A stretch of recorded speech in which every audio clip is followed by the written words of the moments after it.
علی نبی وآلہ وصحبہ وبارک وسلم قال اللہ تعالی وتبارک فی القرآن المجید والفرقان الحمید فی شان حبیبہ مخبرا وآمرا ان اللہ وملائکتہ یصلون علی النبی یا ایہا الذین آمنوا صلوا علیہ وسلموا تسلیما اللہم صلی علی سیدنا و مولانا محمد معدن الجود والکرم وآلہ وصحبہ وبارک وسلم۔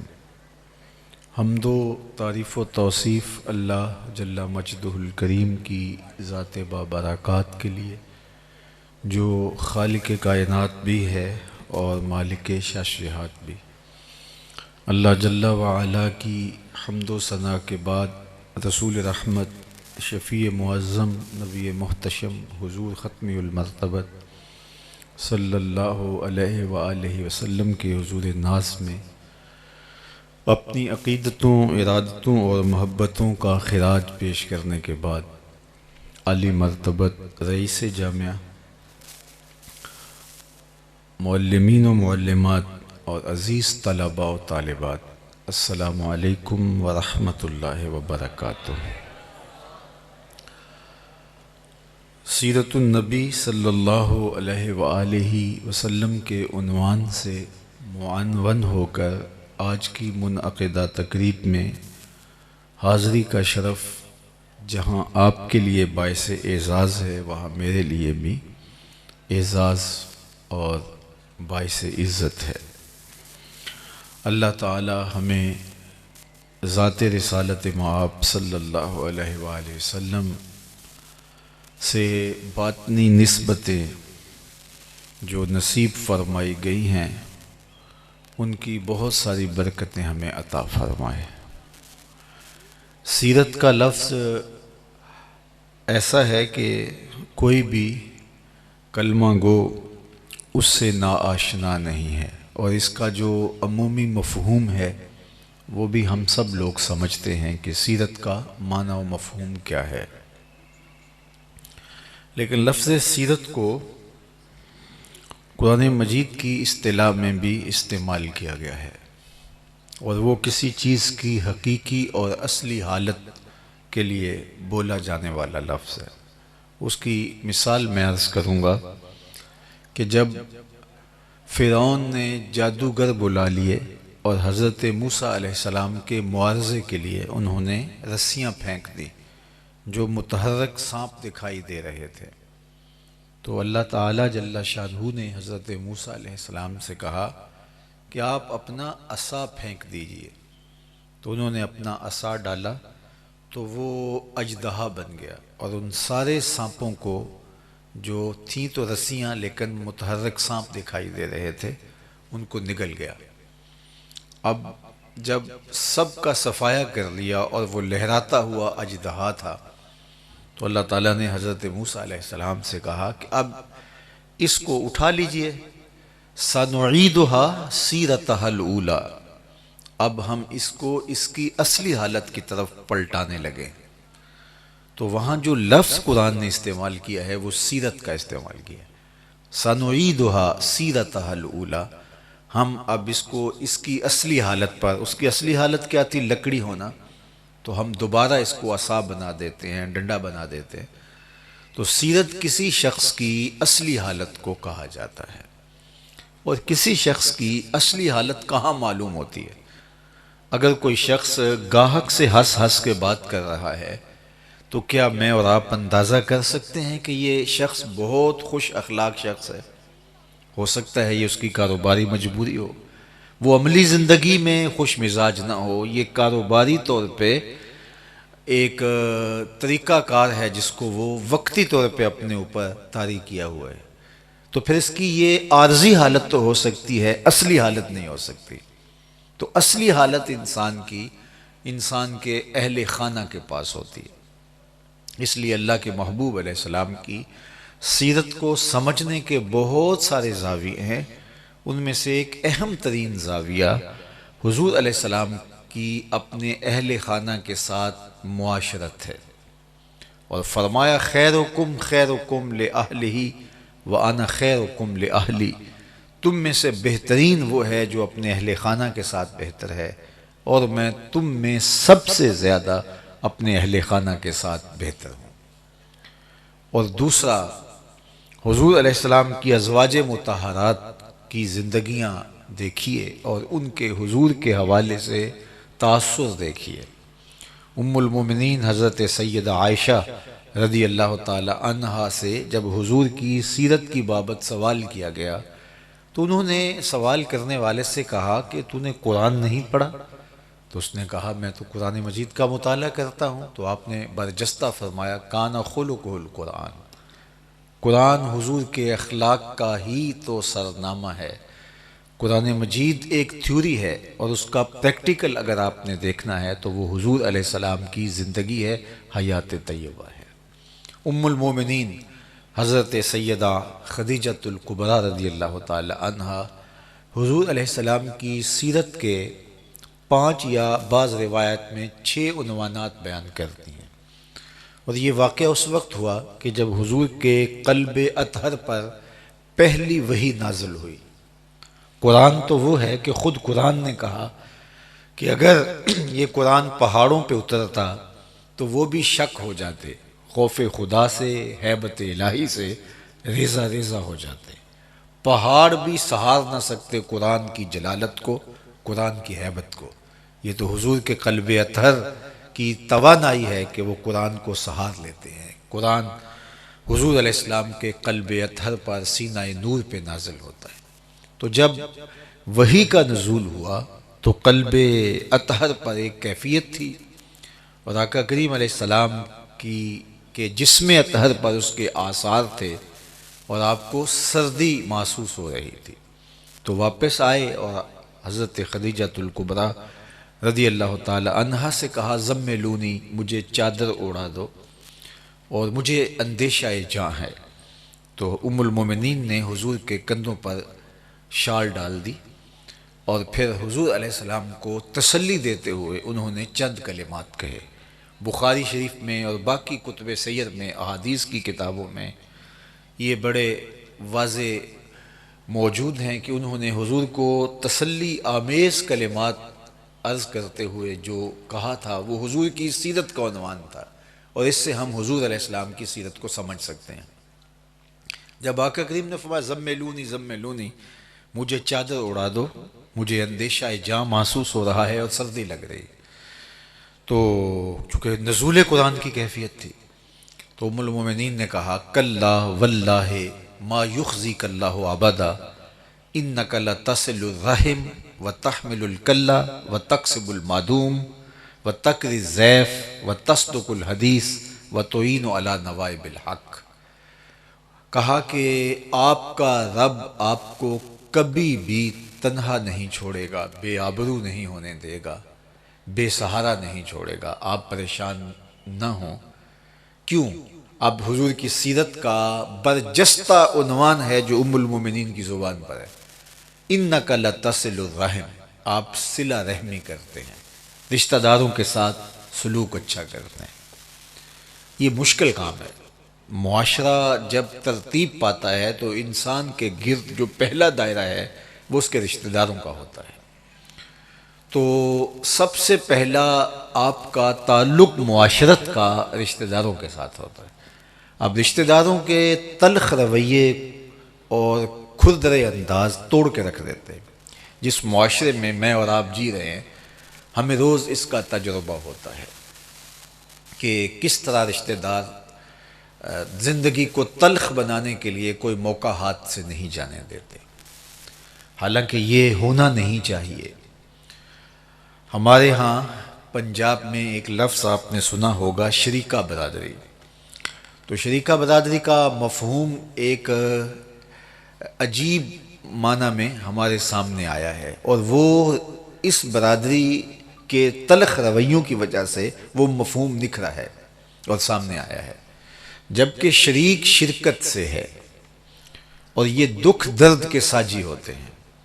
ہمارے علماء نے، فقہاء نے لکھا کہ کسی سے قتل خطا ہو جائے تو اس کا قصاص تو نہیں ہے، یعنی قصداً قتل کیا جائے تو قصاص ہے، لیکن اگر کسی نے تیر چلایا اور وہ جنگل میں شکار کھیل رہا تھا تو ہوا کے رخ پہ تیر کا رخ بدل گیا اور وہ کسی کو جا لگا اور وہ شخص مارا گیا تو وہ قتل خطا ہوگا، قتل عمد نہیں ہوگا۔ اب اس پر قصاص نہیں ہے چونکہ اس کا ارادہ نہیں تھا، تو اس کی دیت جو ہے وہ اس کے اوپر لازم ہوگی۔ کفارے کی صورتیں ہیں مختلف۔ تو اب شریعت نے کہا کہ یہ شخص جس سے قتل ہو گیا ہے، اب یہ تو اتنی طاقت نہیں رکھتا کہ وہ پیسے دے کر کے اپنی جان چھڑا سکے، دیت دے سکے، تو پھر اس کے لیے کیا ہے کہ اس کے یہی رشتہ دار اس مشکل وقت اس کے ساتھ کھڑے ہوں گے اور اس کی جان چھڑانے کے لیے ان کے اوپر لازم ہوگا کہ پیسے دے کے اس کی جان چھڑائیں۔ یہ ہے شریکہ۔ شرکت سے یہ دکھ کی مصیبت آ گئی، تکلیف کی گھڑی آ گئی اور اس کی جان پھنس گئی تھی تو انہوں نے چھڑانی تھی، ان کے اوپر واجب لازم تھا۔ تو شریک تو اس معنی میں ہے، اور آج شریک ٹو میں رہتا ہے، حتیٰ کہ بیٹی کی شادی میں بھی ٹو پہ رہتا ہے کہ کوئی سکم نظر آئے اور میں اس کو اچھالوں اور تذلیل کا موقع ہاتھ سے نہ جانے دوں۔ یہ شریکہ نہیں ہے، یہ دشمنی ہے۔ شریک اور دشمن دو الگ چیز ہیں۔ شریک شرکت سے ہے، غیریت سے نہیں ہے، لیکن بہرحال مفہوم بدل گیا۔ تو ہمارے دین نے اس کے باوجود بھی کہ لوگوں کا رویہ کیسا ہو، رشتہ داروں کے ساتھ سلوک اچھا کرنے کی تلقین کی گئی ہے، اور اس کی بہترین مثال حضور علیہ السلام کی زندگی ہے۔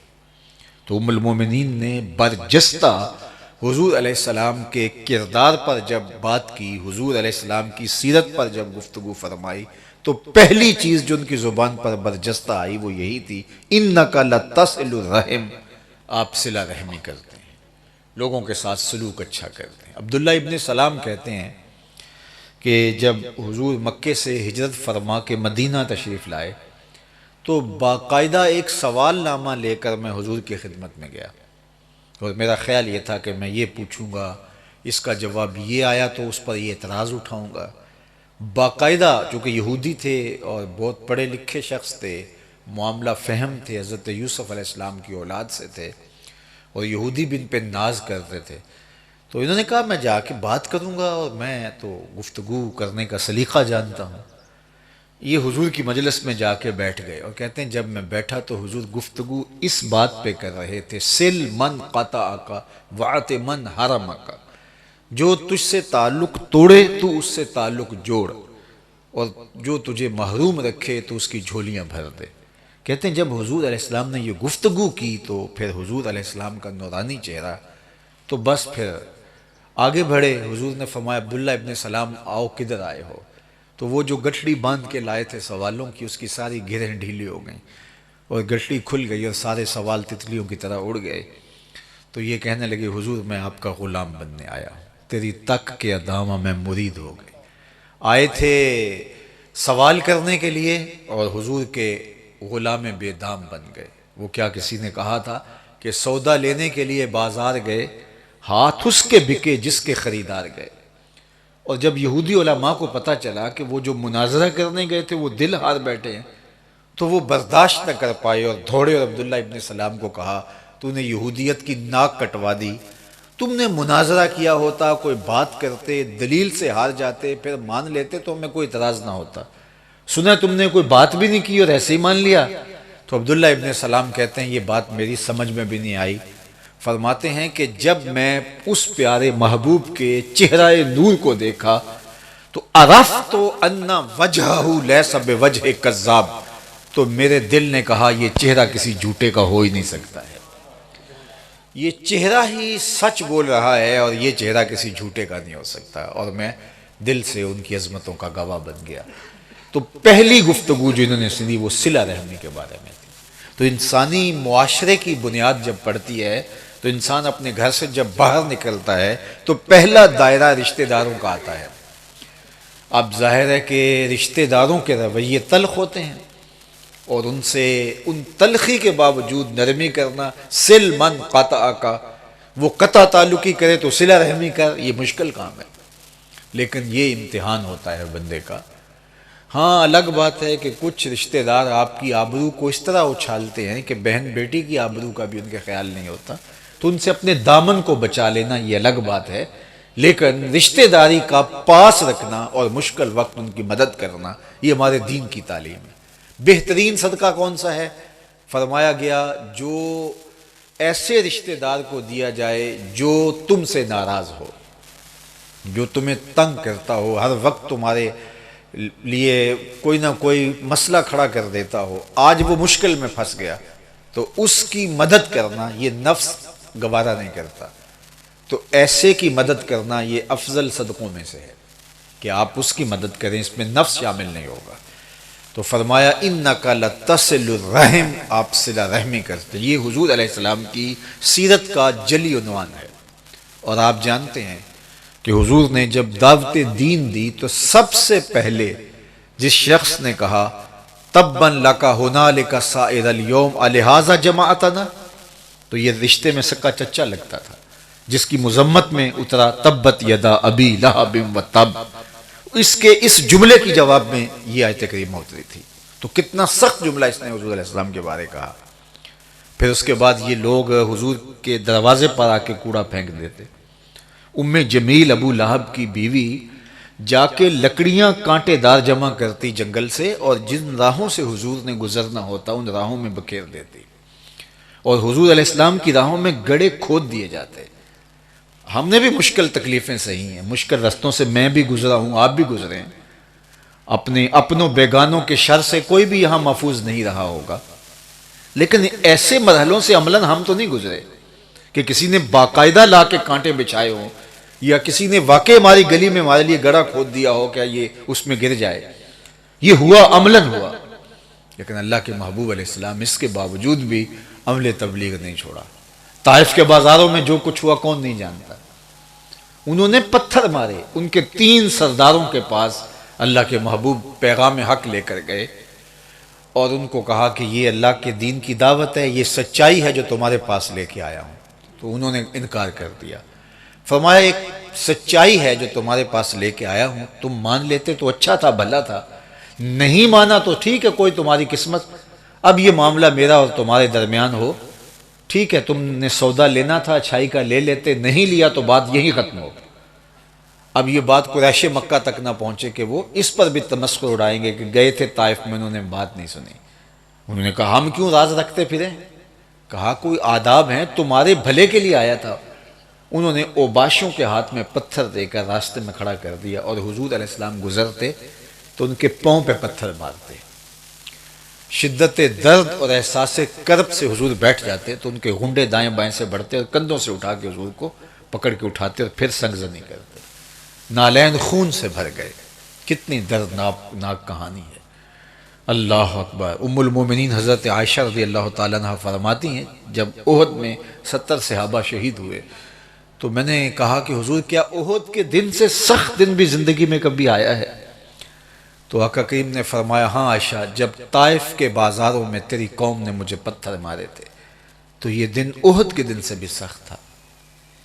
ذرا تصور تو کیجئے، میں یہاں داخل ہوا ہوں آپ کے کالج میں تو آپ پھول لیے کھڑے تھے، آپ کی پیشانیوں پہ پیار لکھا ہے، آپ کی آنکھوں سے محبت چھلک رہی ہے، میں 3 گھنٹے بھی گفتگو کر جاؤں تو کیا مسئلہ ہے میرے لیے، لیکن لوگ پتھر لیے کھڑے ہیں، راستے میں کانٹے بچھائے ہیں۔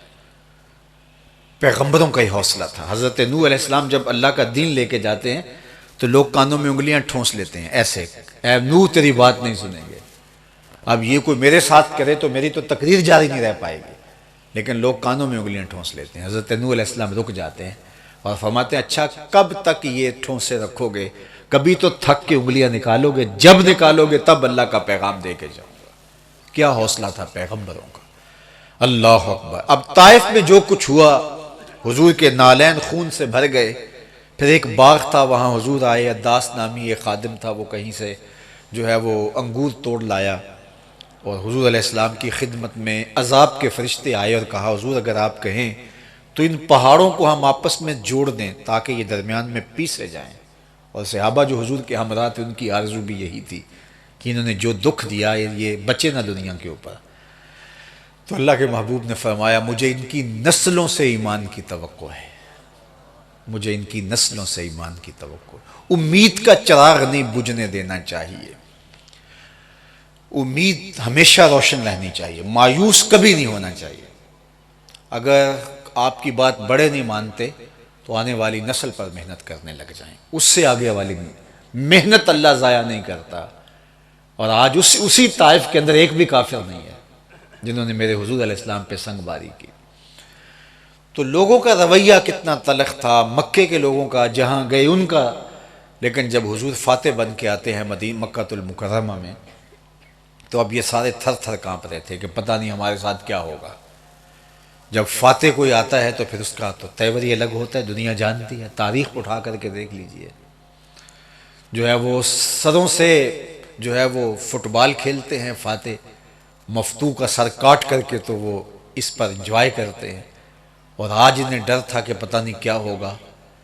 تو آقا کریم نے سب کو جمع کیا، کہا بتاؤ میں تمہارے ساتھ کیا سلوک کروں؟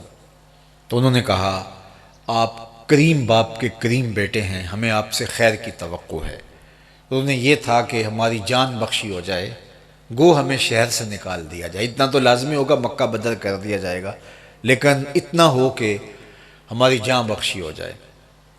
لیکن ان کی آنکھیں حیرت سے پھٹی کی پھٹی رہ گئیں۔ آقا کریم نے فرمایا اذهبوا انتم الطلقاء، جاؤ تم آج سب آزاد ہو، آج میں تمہیں وہی کہوں گا جو میرے بھائی یوسف نے اپنے بھائیوں سے کہا تھا، اللہ لا تثریب علیکم اليوم، تم پر کوئی مواخذہ نہیں ہے۔ اب یہ تھا حضور کا رویہ۔ عثمان بن طلحہ کعبۃ اللہ کا کلید بردار تھا، کعبۃ اللہ کے تالے کی چابی اس کے پاس ہوتی تھی۔ مکی زندگی میں حضور نے کہا کہ مجھے تالا کھول کے دو، میں کعبۃ اللہ کے اندر جانا چاہتا ہوں۔ اس نے انکار کر دیا، میں آپ کے لیے دروازہ نہیں کھول سکتا۔ آج حضور تشریف لائے، مکہ کے فاتح بنے، تو فرمایا این عثمان بن طلحہ، عثمان بن طلحہ کدھر ہے؟ لوگ اس کو لے کر آئے اور وہ تھر تھر کانپ رہا تھا۔ حضور فرمایا چابی لاؤ، تو اس نے چابی دی، حضور نے تالا کھولا، اندر گئے۔ پھر جب باہر آئے تو سب کو انتظار تھا، دیکھیے اب یہ کس کی قسمت جاگتی ہے، کعبۃ اللہ کی کلید برداری کا اعزاز اب کس کو ملتا ہے۔ دل ہی دل میں سب کی آرزو تھی، اور سب دیکھ رہے تھے حضور کے چہرے کی طرف، اور دل میں آرزویں مچل رہی تھی، تمناؤں کا ایک جہاں آباد تھا۔ لیکن حضور کی زبان سے نکلا عثمان بن طلحہ کدھر ہے؟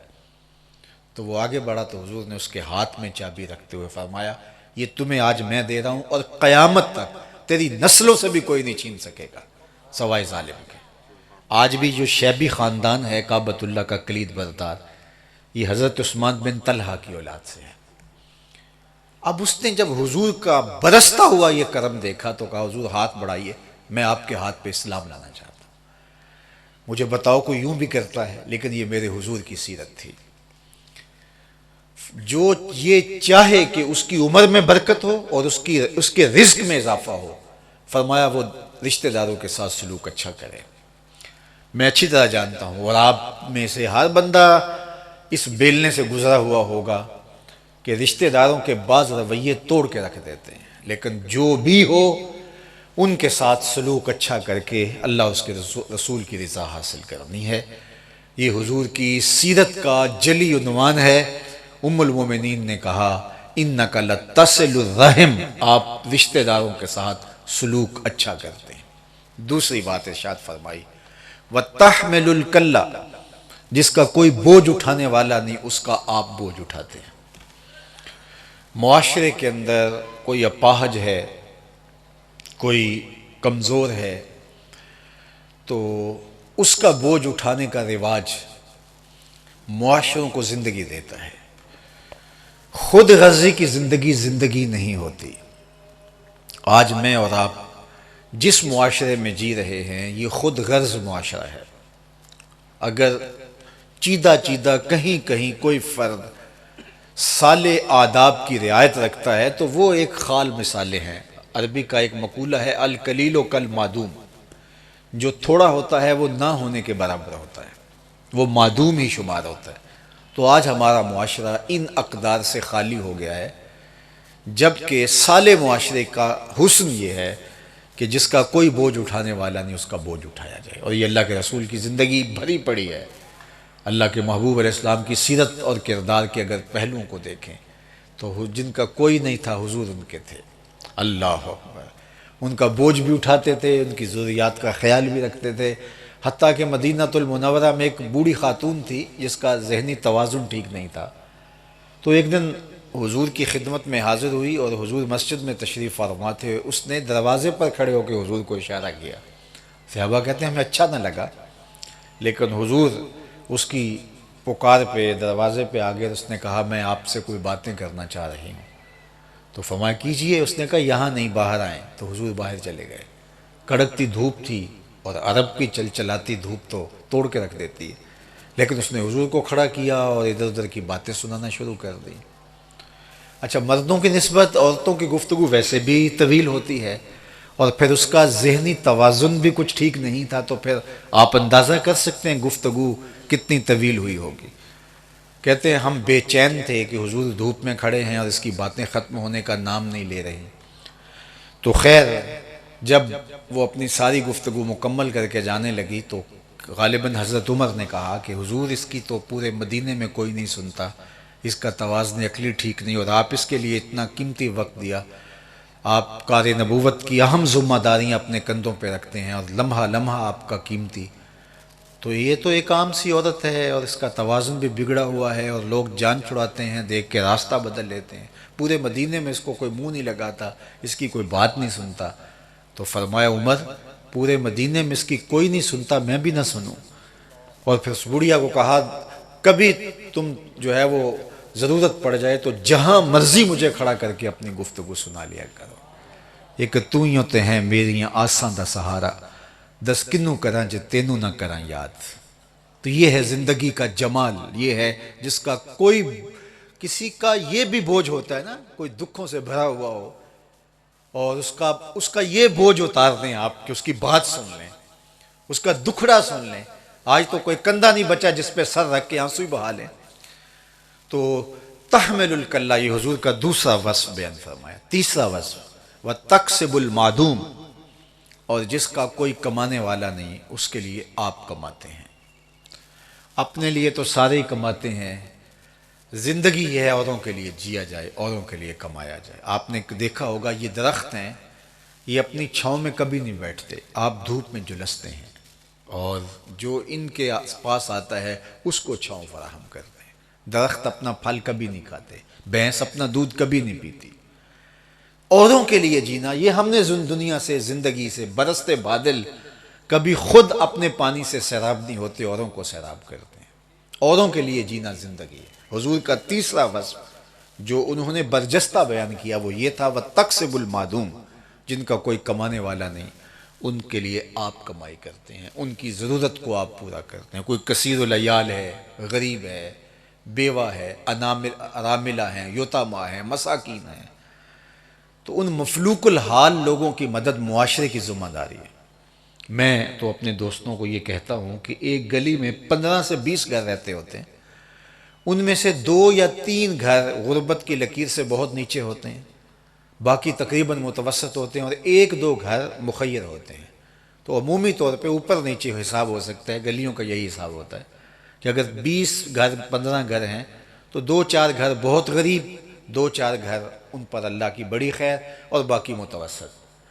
اگر یہ ہم طے کر لیں کہ یہ گلی ہماری کائنات ہے اور ہم نے اپنی گلی کو سنبھالنا ہے، اس غریب کی بیٹیاں ہماری بیٹیاں ہیں، اور اس گھر کے اندر کوئی فاقہ نہیں آنا چاہیے، ان بچوں کی تعلیم ہماری ذمہ داری ہے، صرف ہم اپنی گلی سنبھال لیں تو پورا معاشرہ سنبھالا جا سکتا ہے۔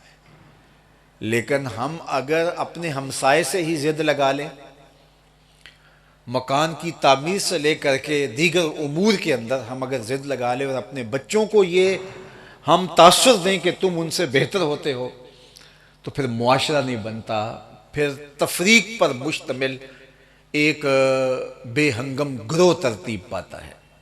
یہ کل ہی کوئی چھوٹی سی مجلس تھی وہاں، تو وہاں بات ہو رہی تھی، تو میں نے کہا کہ جاپان لے لیجئے، دنیا کے دیگر ممالک لے لیجئے، جہاں باقاعدہ ایک طے شدہ اقدار ہیں جو بچپن سے ہی بچوں کو راسخ کروائی جاتے ہیں، تو ایک طرح سے بچے نشو و نما پاتے ہیں۔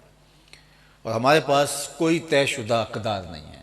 میں اپنے بچوں کی تربیت اپنے حساب سے کر رہا ہوں، آپ اپنے بچوں کی تربیت اپنے حساب سے کر رہے ہیں، میرا ہمسایہ اپنے اقدار کے مطابق کر رہا ہے، میرا ادھر والا ہمسایہ اپنے طرح سے اپنے بچوں کی تربیت کر رہا ہے، غریب آدمی اپنی طرح سے کر رہا ہے، امیر آدمی کا انداز بچوں کی تربیت کرنے کا مختلف ہے۔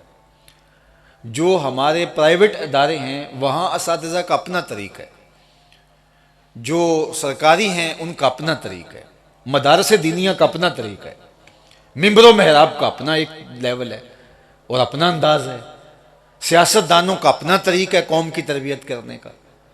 مجھے بتائیے اتنے متفاوت طرق ہیں تو وہ قوم کیا بنے گی؟ ان کے اندر کوئی یکسانیت آئے گی، کوئی یکسوئی آئے گی، کوئی فکری وحدت پیدا ہوگی؟ یہ اس کے باوجود بھی یہ معاشرہ چل رہا ہے، لیکن حقیقت میں یہ کوئی معاشرہ نہیں ہے، یہ ہم ایک زندگی سہ رہے ہیں، زندگی کاٹ رہے ہیں جبر مسلسل کی طرح، یہ زندگی نہیں ہے۔ یہاں تو کسی کو یہ کہو کہ تھوڑا راستہ دے دے تو وہ الٹا آگے سے ایسے گھور کے دیکھے گا جیسے کھا جائے گا۔ تو یہ عجیب، یہ معاشرہ نہیں ہے، یہ صالحیت پر مشتمل معاشرہ نہیں ہے، اور یہ نہ معاشرہ کوئی ترتیب پا رہا ہے۔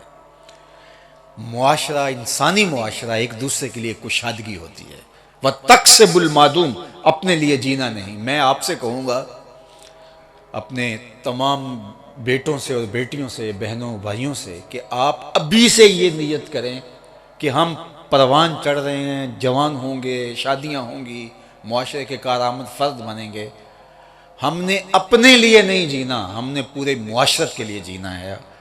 ہم اپنے رشتہ داروں میں ان کا رویہ کوئی بھی ہو، اپنے ہمسایوں میں ان کا رویہ کوئی بھی ہو، ان سب کو لے کے چلنا ہے اور ایک اچھا معاشرہ تشکیل دینا ہے۔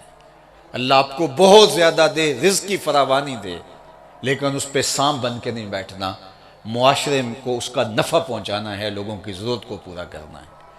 اگر میں اور آپ ارادہ کر لیں، اتنے لوگ ارادہ کر لیں تو معاشرے کا ایک حصہ تبدیل ہو جائے گا۔ تو اللہ تعالی ہمیں توفیق دے۔ حضور کی زندگی کا سیرت عمومی طور پہ ہم کانوں کے تلذذ کے لیے، اذان چونکہ پہلے ہو چکی اور ہم نے سن لیا، اور ایک اذان کا جواب ہی واجب ہے، اس لیے آپ مطمئن ہو کے بیٹھیں، تو ہم کانوں کے تلذذ کے لیے ہی کچھ چیزیں سنتے ہیں، لیکن یہ سیرت اس لیے نہیں ہے، یہ ہمارے عمل کے لیے ہے۔ ہم نے اپنی زندگی میں وہ چیزیں اختیار کرنی ہیں جو ہمارے آقا کی زندگی کا اصول اور حضور کا طریق تھا۔ تو فرمایا وَتَقْسِبُ الْمَعْدُومَ، بات لمبی نہ ہو جائے، آگے بڑھوں۔ وَتَقْرِ الضَّيْفَ، آپ اونچے درجے کے مہمان نواز ہیں۔ یہ ام المومنین حضور کا سیرت نامہ بیان کر رہی ہیں، آپ اونچے درجے کے مہمان نواز ہیں۔ مہمان آئے تو بازو پھیلا کے اب آؤ آؤ بسم اللہ، اور کھانا بھی رکھا سب کچھ، اور مہمان چلے گئے تو ان کی غیبت شروع ہو جاتی ہے، تو یہ مہمان نوازی نہیں ہوتی۔ مہمان آنے سے قلبی فرحت، خوشی، مہمان اپنی قسمت لے کے آتا ہے اور برکت چھوڑ کے جاتا ہے، اور اللہ کی رحمت بن کے مہمان آتا ہے۔ اللہ اکبر۔ اور لوگوں کو کھانا کھلانے میں ایک روحانی فرحت ہونی چاہیے، بوجھ نہیں ہونا چاہیے، وہ روحانی فرحت زندگی ہے۔ حضرت شیخ عبد القادر جیلانی علیہ رحمہ فرماتے ہیں، آدھا فقر بھوکوں کو کھانا کھلانا اور برہنہ بدن لوگوں کو لباس پہنانا ہے، باقی نمازیں ہیں، روزے ہے، زکوٰۃ ہے، دیگر اعمال ہیں، چلے ہیں، عبادتیں ہیں، ریاستیں، یہ سب کچھ آدھے میں آتا ہے۔ بلے شاہ نے کہا تھا، اٹ کھڑک کے دکڑ وجے تتا ہووے چلہ، آن فقیر کھا کھا جاون راضی ہووے بلا۔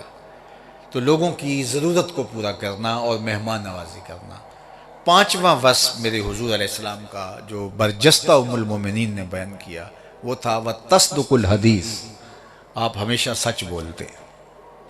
یہ وہ عمل ہے جو معاشرتوں کے اندر داخل ہو جائے تو معاشروں کی اٹھان ہوتی ہے، لیکن ہمارا تاجر کہتا ہے کہ جھوٹ نہ بولیں تو سودا ہی نہیں بکتا۔ تو میں کہتا ہوں یہ جاپان والوں کا کیسا بک جاتا ہے، وہ تو جھوٹ سے آشنا ہی نہیں ہے، وہ کیسے بیچ لیتے ہیں؟ اور ہم بات بات پہ قسم اٹھانا اور جھوٹی قسم اٹھانا اس کو اپنا حق سمجھتے ہیں، اور یہ کوئی ہمارے لیے بڑی بات ہی نہیں ہے۔ حالانکہ اللہ کے محبوب نے جو کبیرہ گناہ بیان فرمائے ہیں ان میں سے بھی ایک دن صحابہ سے فرمایا الا انبئکم باکبر الکبائر، میں تمہیں بڑے بڑے گناہوں کی خبر نہ دوں؟ تو صحابہ نے عرض کی یا رسول اللہ کیوں نہیں، آپ ارشاد فرمائیے۔ فرمایا الاشراک باللہ، سب سے بڑا گناہ اللہ کے ساتھ کسی کو شریک ٹھہرانا، وعقوق الوالدین، اور والدین کی نافرمانی کرنا، اور تیسرا فرمایا وقتل النفس، اور کسی شخص کو قتل کرنا۔ پھر اس کے بعد حضور نے ارشاد فرمایا الا وقول الزور، سن لو اور جھوٹ بولنا، وجلس وکان متکئا، حضور بیٹھے ہوئے تھے تکیہ لگائے تو تکیہ چھوڑ کے حضور آگے ہو گئے، اس چوتھی چیز کو بیان کرتے ہوئے۔ اتنی اہمیت ہے اس بات کی کہ مسلمان جھوٹ نہیں بولتا۔ حضور علیہ السلام سے پوچھا گیا کہ مسلمان بزدل ہو سکتا ہے؟ فرمایا نہیں، مسلمان بہادر ہوتا ہے، لیکن ہو سکتا ہے کبھی بزدلی کر جائے، آخر بشری تو ہے۔ پھر پوچھا گیا کہ مومن بخیل ہو سکتا ہے؟ کہا نہیں، سخی ہوتا ہے، لیکن ہو سکتا ہے کبھی بخل کر جائے، آخر بشری تو ہے۔ بلکہ ایک روایت میں آتا ہے کہ اولاد مبخلتن و مجبنتن، اولاد بندے کو تھوڑا تھوڑا بخیل بنا دیتی ہے اور تھوڑا تھوڑا بزدل بنا دیتی ہے۔ تو کچھ بخل آ جائے، کبھی کوئی بزدلی آ جائے، تو یہ ہوتا ہے زندگی میں۔ تو حضور نے فرمایا نہیں، ہوتا بہادر ہے لیکن ہو سکتا ہے کبھی بزدلی بھی کر جائے، ہوتا سخی ہے مومن لیکن ہو سکتا ہے کبھی بخل بھی کر جائے۔ پھر تیسرا سوال حضور سے کیا گیا مومن جھوٹا ہو سکتا ہے؟ فرمایا جھوٹا نہیں ہو سکتا، یہ طے شدہ بات ہے کہ مومن ہو جھوٹا ہو، یہ نہیں ہو سکتا۔ یہ امر واقعہ ہے، یہ طے شدہ حقیقت ہے کہ مومن ہو جھوٹا ہو، یہ نہیں ہو سکتا۔ اور ہم قدم قدم پہ جھوٹ بولیں اور ہم سمجھیں کہ ہمارے جیسا مسلمان ہی کوئی نہیں، اور ہم ایسے مسلمان بنے پھرتے ہیں ہمیں سارے کافر نظر آتے ہیں، اور ہم قدم قدم پہ جھوٹ بولیں اور جھوٹ ہماری زندگی میں رچ بس گیا ہے، اور اس کو ہم برا بھی نہ سمجھیں۔ صحیح حدیث میں آتا ہے جب کوئی شخص جھوٹ بولتا ہے تو اس کے منہ سے بدبو نکلتی ہے، جو عام لوگ تو نہیں سونگھ پاتے، لیکن اللہ کے حساس فرشتے اس کو سونگھتے ہیں۔ جو رحمت کے فرشتے ہیں وہ 1 میل اس تعفن سے بچنے کے لیے پیچھے ہٹ جاتے ہیں۔ اب پھر جھوٹ بولا تو 1 میل اور پیچھے ہو گئے، پھر بولا تو 1 اور میل اور پیچھے ہو گئے، تو کتنے میل دور ہو گئے۔ اور گھر میں باپ بھی جھوٹ بول رہا ہے، ماں بھی جھوٹ بول رہی ہے، بہنیں بھی اور بھائی بھی، سارے جھوٹ بول رہے ہیں، اس گھر سے تو بدبو کے ببوکے اٹھ رہے ہوں گے، تو رحمت کے فرشتے تو کئی میل تک دور ہٹ گئے ہوں گے۔ اب مجھے بتاؤ جنہوں نے رحمت لے کے آنی تھی وہ فرشتے تو بدبو کی وجہ سے پیچھے ہٹ گئے ہیں، تو اس گھر میں رحمتیں کیسے اتریں گی؟ تو پھر نحوستیں آئیں، تو ہم نے کیا سمجھا کسی نے تعویذ ڈال دیے، ہم نے کہا کسی نے کالا جادو کر دیا، ہم نے کہا کسی نے بندش کر دی۔ پھر ہم بھاگے عاملوں کے پاس، تو عامل تو دکان سجا کے بیٹھا اسی لیے ہے، وہ کہتا ہے کہ وقت پہ تم آگے ہو ورنہ یہ اتنے خطرناک تعویذ سے چل جانے تھے اور تمہارا کچھ نہیں رہنا تھا۔ پھر ہر اتوار کو چوکی بھرنی پڑتی ہے اس بابے کے پاس۔ یہ ہم نے سوچا ہی نہیں ہے کہ تعویذ چلے کون سے ہیں۔ جھوٹ کا جو ہے وہ برا اثر ہوا ہے ہماری زندگی میں کہ رحمتیں دور ہو گئیں اور ہمارے گھر کے اندر جو ہے وہ نحوستوں کے ڈیرے آ گئے۔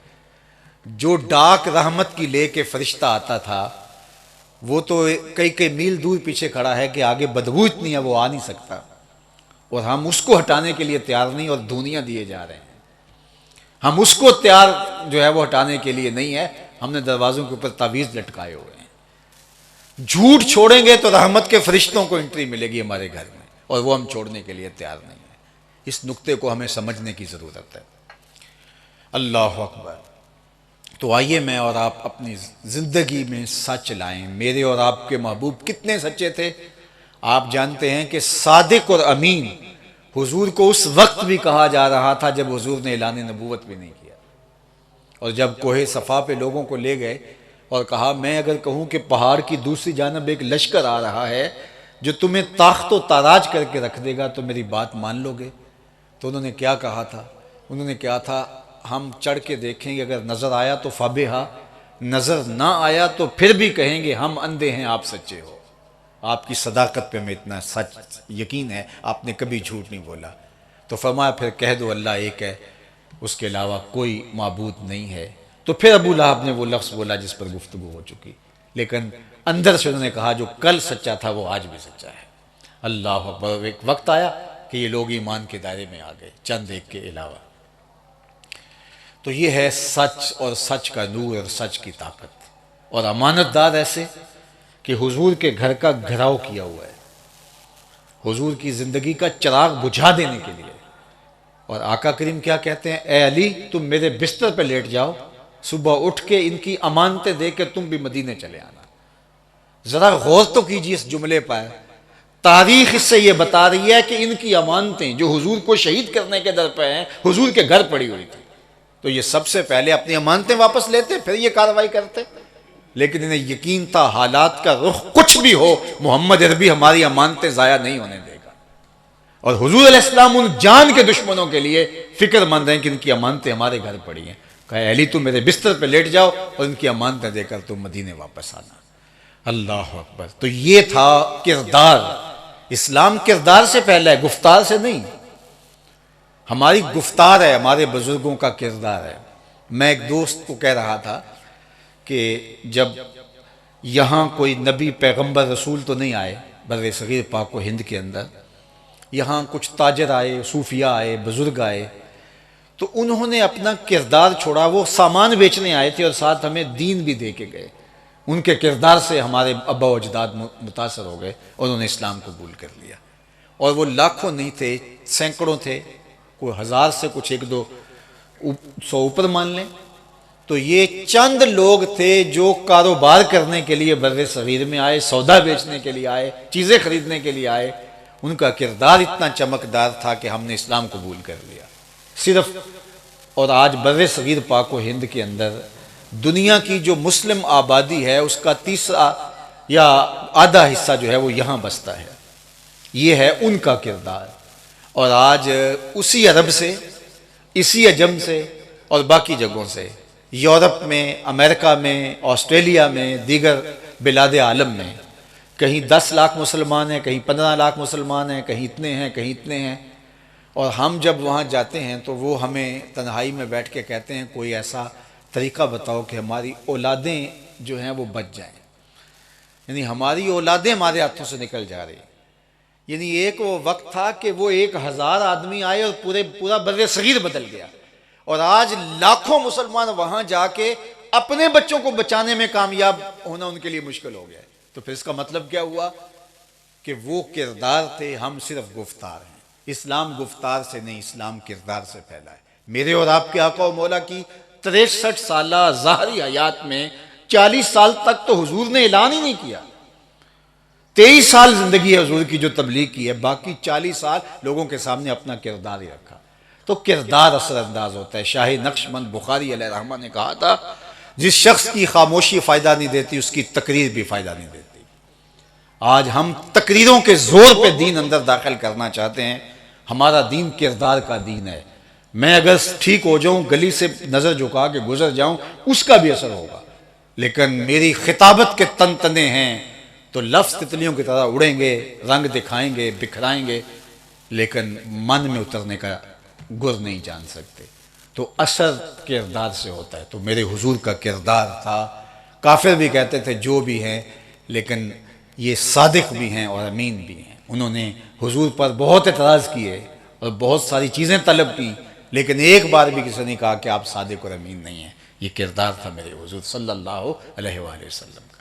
آخری بات، وَتُعِينُ عَلَى نَوَائِبِ الْحَقِّ، ام المومنین نے کہا کہ حق کے راستے کے اندر جو مصیبتیں آتی ہیں، ہم نے دیکھا ہے کہ آپ جو ہے وہ اس شخص کے ساتھ کھڑے ہوتے ہیں جو سچائی پر ہوتا ہے۔ ہم نے آپ کو سچائی کے ساتھ کھڑا ہوا پایا ہے ہر دور کے اندر، اور یہ اہم چیز ہے۔ ہم سمجھتے ہیں ہمیں کیا لگے، اس چیز نے ہمارے معاشرے کو پنپنے نہیں دیا کہ ہمیں کیا لگے۔ بھی ہمیں کیوں نہیں لگے؟ اللہ کے محبوب فرماتے ہیں لوگ کشتی پہ سوار ہیں اور ہر شخص نے اپنی اپنی جگہ طے کر لی، اور وہ اپنے اپنے دائرہ کار میں اختیار بھی رکھتے ہیں، لیکن ایک شخص کشتی میں سوراخ کرنے لگ جاتا ہے اور دوسرے کہتے ہیں ہمیں کیا لگے۔ تو وہ سوراخ جب ہوگا تو پانی آئے گا، وہ تو ڈوبے گا، اس کو بھی لے ڈوبے گا، اس لیے اس کا ہاتھ پکڑنا اس کی مدد ہے۔ تو ہمیں کیا لگے، جو مرضی کو کرتا پھرے، یہ کیا بات ہوئی؟ معاشرے کو سنبھالنے کے لیے ہر شخص کی ذمہ داری ہے۔ ممبر و محراب کی اپنی ذمہ داری ہے، اساتذہ کی اپنی ذمہ داری ہے، والدین کی اپنی ذمہ داری ہے، حکمرانوں کی اپنی ذمہ داری ہیں، معاشرے کے بوڑھے بزرگوں کی اپنی ذمہ داری ہیں۔ جب بوڑھے گلیوں کے کونے پر چوپال میں کسی جگہ پہ بیٹھے ہوتے تھے، وہ صرف بیٹھے نہیں ہوتے تھے، وہ پورے محلے کے آنے والی نسل کی تربیت کے ضامن ہوا کرتے تھے۔ وہ بوڑھی دادی اماں جو رات کو کہانی سنا کے سویا کرتی تھی، وہ اپنی تہذیب منتقل کرتی تھی، اپنا کلچر منتقل کرتی تھی، اپنے نظریات منتقل کرتی تھی۔ آج دادی اماں کا بستر بھی اجڑ گیا، بوڑھے بابا کی باتیں بھی بوجھ لگنے لگی۔ آج یہ سوشل میڈیا جو ہمیں دے رہا ہے وہی ہمارے لیے حرف آخر ہے، اور آج قوم کیا بنتی چلی جا رہی ہے اور ہم کدھر جا رہے ہیں۔ اللہ تعالی ہمیں حضور کی سیرت کے دائرے میں اپنی زندگی کو مرتب اور منظم کرنے کی توفیق عطا فرمائے۔ بار دیگر میں پرنسپل ادارہ حاضہ، جملہ اساتذہ اور آپ سب لوگوں کا شکر گزار ہوں کہ آپ نے میری گفتگو کو سنا، اور اللہ کی بارگاہ میں دعا گو ہوں کہ اللہ جو میں نے کہا ہے اس پر مجھے بھی اور ہم سب کو عمل کی توفیق عطا فرمانا، اور میرے پیارے وطن پاکستان کو ایک سال پاکیزہ اور اچھا ملک بنانا اور سال معاشرت کا نور اللہ اس وطن کا مقسوم کرنا۔ اور میں عرض وطن پاکستان کے ساتھ ساتھ بالخصوص القدس کے لیے دعا گو ہوں کہ اس وقت آسمان کے نیچے زمین کے اوپر اللہ کے علاوہ ان کا کوئی آسرا نہیں بچا۔ اس وقت پوری دنیا کا چہرہ بے نقاب ہو گیا ہے۔ یہ جو بلیوں اور کتوں کے حقوق پہ تنظیمیں بنا کر کے جو ہے وہ ہمارے دانشوروں کو مواد دیتے تھے اور وہ ہمیں بھاشن دیتے تھے آ کے کہ یہ کتنے مہذب لوگ ہیں، آج ان کے مکروہ چہرے دنیا کے سامنے آ گئے ہیں کہ وہ کتنے اندر سے کالے اور کتنے گندے لوگ ہیں کہ ان کو ذبح ہوتے ہوئے بچوں کا احساس نہیں ہے۔ اور آج دنیا جس طرح بے نقاب ہو کے سامنے آ گئی ہے، مسلم امہ کے حکمران ہوں یا دیگر ممالک اور بلاد عالم کے حکمران ہوں، سب کا مکروہ اور گندا اور غلیظ چہرہ لوگوں کے سامنے آ گیا ہے، اور انسانیت کو جس طرح ان لوگوں نے نظر انداز کیا ہے اور انسانیت کو جس طرح انہوں نے اپنی مرضی کے خانوں میں بانٹا ہوا ہے، امت مسلمہ کو اپنے اندر یگانگت اتحاد کی فضا پیدا کر کے نئی نسل کی تربیت میں، مجھے تو ان حکمرانوں سے چاہے وہ عرب کے ہوں چاہے وہ عجم کے، مجھے تو کوئی امید نہیں ہے، اس لیے کہ یہ انہی کے مورے ہیں اور فرنگی روحوں کے بے حس ڈھانچے ہیں، تو مجھے تو ان سے کوئی امید نہیں۔